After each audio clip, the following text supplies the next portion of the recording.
Hi, പുതിയൊരു വീഡിയോയിലേക്ക് സ്വാഗതം. ഇവിടെയും വയർച്ചിനെ കുറിച്ച് തന്നെയാണ്. അപ്പോൾ ഇന്ന് പ്രതാപൻ ദൈവത്തിൻ്റെ ജാമ്യ ഹർജി ഉണ്ടായിരുന്നു.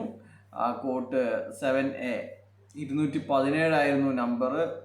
ജസ്റ്റിസ് CA ഡയസ് അങ്ങനെ തന്നെയാണ് തോന്നുന്നു, അദ്ദേഹത്തിൻ്റെ ബെഞ്ചിലാണ് ഉണ്ടായിരുന്നത്. അപ്പോൾ നമ്മുടെ രാഗിണി ചേച്ചി നല്ല രീതിയിൽ വാദിച്ചു. രാഗിണി ചേച്ചി തുടങ്ങിക്കഴിഞ്ഞാൽ ഇങ്ങനെ എന്താ പറയുന്നത് നമുക്ക് മനസ്സിലാവില്ല. എന്തായാലും എന്തെല്ലോ പറയലുണ്ട്.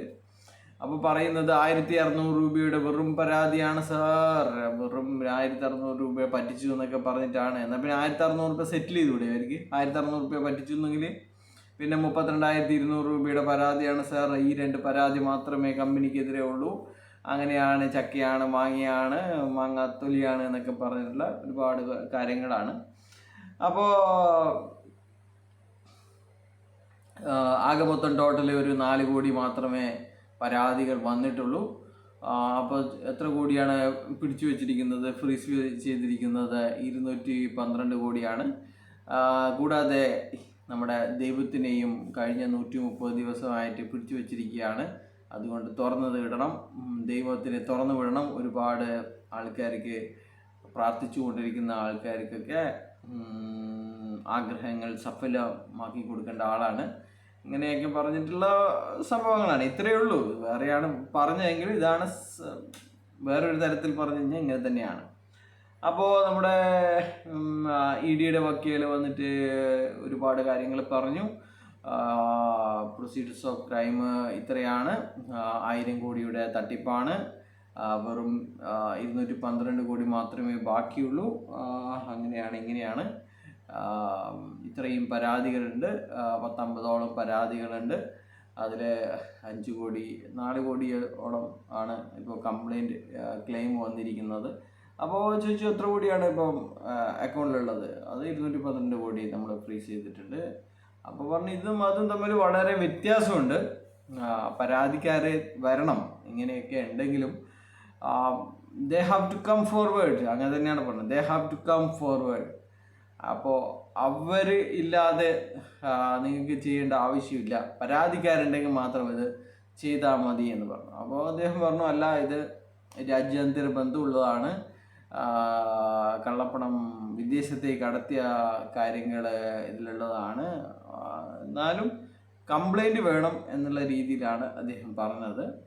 അപ്പോൾ ഇനി അടുത്ത ദിവസത്തേക്കുള്ള കാര്യങ്ങളാണ്.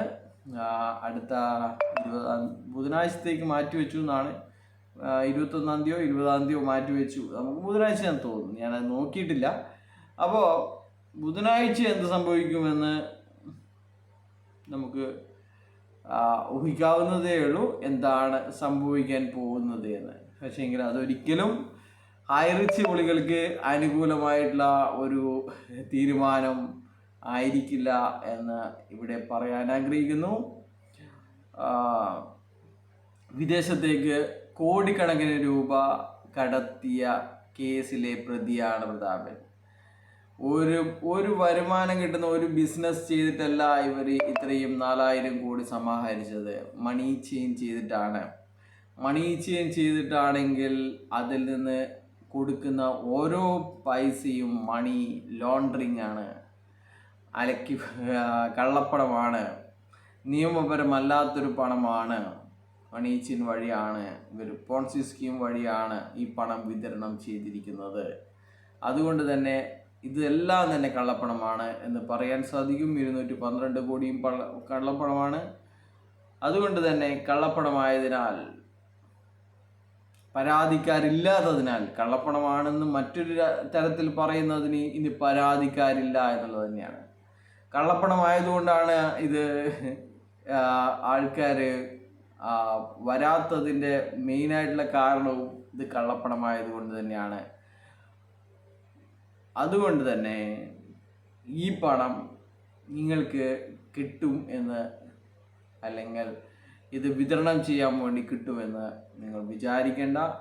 അങ്ങനെ എന്തെങ്കിലും ആവശ്യമുണ്ടെങ്കിൽ നിങ്ങൾ EDയുടെ കോർട്ടിൽ, PMLA കോർട്ടിൽ പരാതിയുമായി ചെല്ലേണ്ട ആവശ്യമുണ്ട്. അപ്പോൾ എങ്കിൽ മാത്രമേ ഈ പണം കിട്ടൂ. അല്ലാതെ നിങ്ങൾ വിചാരിക്കും ഈ 1600-ഉം 3200-ഉം ഒഴിച്ച് ബാക്കി തേച്ചും പ്രതാപന് കൊടുക്കുമെന്നൊന്നും വിചാരിക്കേണ്ട. എന്തായാലും ജാമ്യവും കിട്ടില്ല, പൈസയും കിട്ടില്ല. നിങ്ങളിങ്ങനെ ആഗ്രഹിക്കാം, നിങ്ങൾക്ക് ആഗ്രഹിക്കുന്നതിന് പ്രശ്നമുണ്ടോ? നിങ്ങൾ ആഗ്രഹിക്കാം, നിങ്ങൾക്ക് എല്ലാം ശരിയായി വരുന്നുണ്ട് എന്ന് നിങ്ങൾക്ക് ആഗ്രഹിക്കാം. പക്ഷേ എങ്കിൽ അത് സംഭവിക്കാൻ സാധ്യതകൾ വളരെ വളരെ കുറവാണ് എന്ന് മാത്രം പറയുന്നു. വേറെ കൂടുതൽ കാര്യങ്ങളൊന്നും ഇപ്പം പറഞ്ഞിട്ട് കാര്യമില്ല, നിങ്ങൾ വിശ്വസിക്കൂലല്ലോ. അപ്പോൾ നമുക്ക് അടുത്ത ആഴ്ച പറയാം. ബൈ.